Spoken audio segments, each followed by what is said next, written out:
au moment que Chavez est dans le pouvoir, et c'est ce qui s'est passé surtout entre 2002 et 2003, il a quand même viré 18 000 employeurs qui travaillaient pour l'industrie PDVSA. 18 000, il faut bien le dire, 40% de la masse salariale de PDVSA a été virée parce qu'il ne s'était pas aligné avec la doctrine chaviste. Oui.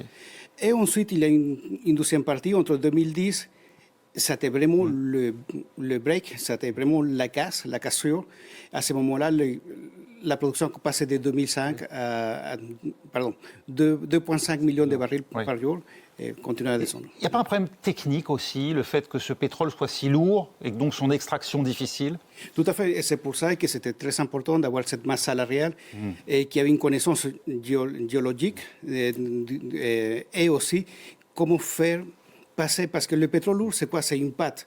Si vous imaginez un gâteau, un brownie, c'est exactement ça. On a un brownie pâteux, c'est une pâte très dure qu'il faut utiliser des systèmes de chauffage et des systèmes chimiques pour le liquéfier et ensuite le pouvoir transporter. Jusqu'à présent, ce pétrole, il profite à qui? Il profitait à la Chine dernièrement?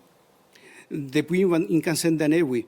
La Chine et la Russie avaient donné des crédits au Venezuela et une manière de paiement était justement en contrepartie et en collatéral